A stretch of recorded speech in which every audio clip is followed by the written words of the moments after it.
Okay, first things first. If I seem out of breath and things like that, that's because I've just come back from football, and that's why I'm wearing like a Under Armour vest, so just to let you know. And it's the English football, so soccer. So I just want to quickly get the elephant out of the room. One of the nicest moments in the actual episode was when he takes the girl up to the top of this like mountain kind of thing and shows her this Christmas tree. And the first thing I thought was, that is fucking dangerous. There's fucking these huge giant icicle things. They fall off, they'll fucking skewer you. So yeah, I'm just saying, that wasn't a nice gesture at all. Okay, so the episode starts off pretty interesting. We got like an ice race where they're doing like sports because it's winter and stuff. So the main character is racing against one of the ice hockey captains or something like that, and he says that this is the kind of guy that's going to go on to nationals or something. Hinazuki actually throws him a little compliment saying, do your best, so he decides to actually try and win this time. And as he's racing on the ice, he actually starts to win. And just as he's getting to the end, he starts to think to himself, is it alright for me to win? Because this guy's been training like his entire life, so maybe I should let him win. And you don't think he has, but it's revealed later that he does. He actually slows down and lets him win. And that geezer, Yamada or something like that, he actually gets a bit annoyed by this and grabs him and says, I hate people like you. And I didn't know what he meant at first, but he realised that he let him win. So he hates people like that let him win because, I don't know, he's expected to win or something. But what I liked was the consideration was, what I thought it was about was if he'd changed the past, like this is such a small thing, is it okay for him to win? And I thought it was about like, if he did this, would this small change affect his future?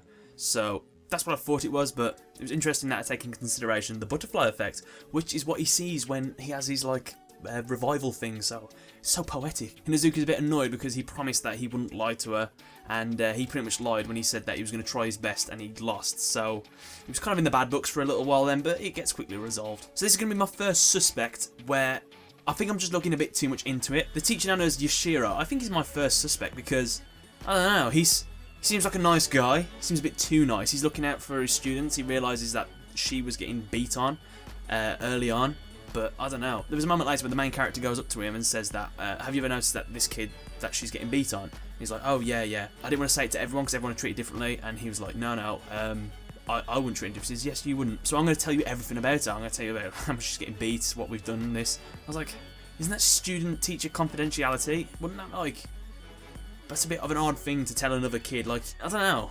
It was just a bit odd. So he's my first suspect. I could be looking into it a bit too much, but we'll see. But he actually confronts him because he's trying to find out what her birthday was, and it turns out that it is the exact same day as his. So he's kind of got like a rough guess of when she gets murdered because he can't actually remember like when it happened, which is interesting that they take into consideration that people forget things. I mean, it's been like a long time, so yeah. Another thing that's funny is that he compares other people to how old he was in the future. So he's like, oh, this guy, he's about the same age as me now. And when he compares his childhood friend as well, he's like, oh, I'm actually older than him in the future. That's a bit weird. He actually meets Yuki, who was the older fellow who helped him gain a bit of courage and was sort of hung out with him. And he goes back to his place and they like sort of hang out for a bit.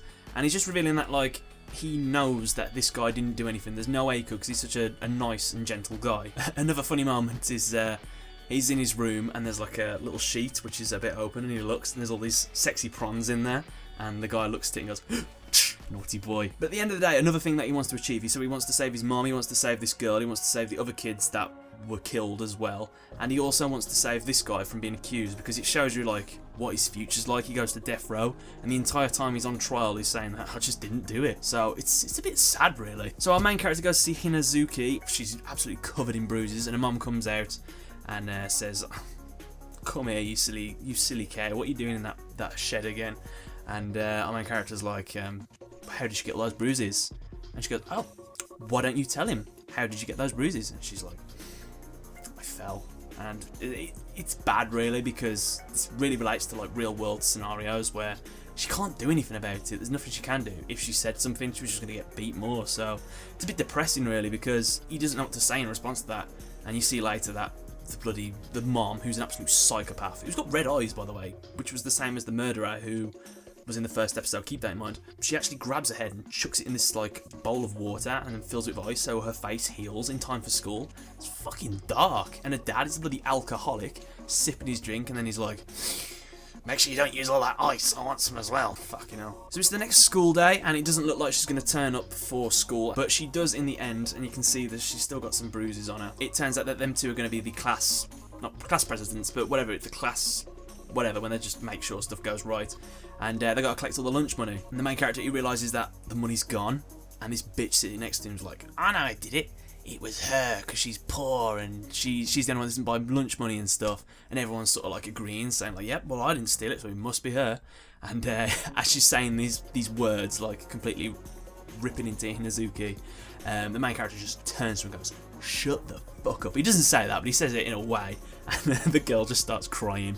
And she does have the stuff in there. She was probably framed or something, or it just was in there, kind of thing. Yeah, it all gets resolved perfectly, but I like how he laid into her. It was a nice moment when the main character is sort of taking her off to go see a Christmas tree, because she tells a story of how she didn't really get along with kids, and she went to her friend's house. Well, a friend. She saw her Christmas tree and she said it was beautiful. So she was like, alright, I'll go show you a Christmas tree. He's walking through the snow, and these two foxes come and they're like dance around the both of them, which was a nice scene in itself. He also says that had this exact same moment before, but he was alone last time, so that's nice. He's definitely changed in the future. And the episode ends after she sees this death trap of a Christmas tree. She actually lets out a little smile, and it ends the episode, which was quite nice. And then we get this little tiny scene just at the end, which has to ruin the moment, where it zooms in on this classroom, and there's a teacher sitting there, and then I think it's the main character's best friend, I forgot his name, but he's got like a sinister look on his face, and he's just talking to the guy, and it ends there. I don't know what was happening, so you tell me. But yeah, overall the episode was fantastic. I guarantee I'm going to say every episode of this series is fantastic. There's no point in me even reviewing this episode, really. I should just say it's good. But yeah, that was pretty much it. Let me know what you guys think of your theories and who you think might have murdered these kids. Did you think it was Yuki, the nice guy who everyone accused of being it anyway, but the main character doesn't think it's him? Could it have been the beaten girl's mom or dad? Could it have been the teacher, who I think it might be at the moment, but it might not be? Or maybe it was the foxes, we don't know. So just let me know what you thought in the comment section below, and give this video a like. So, thanks for watching.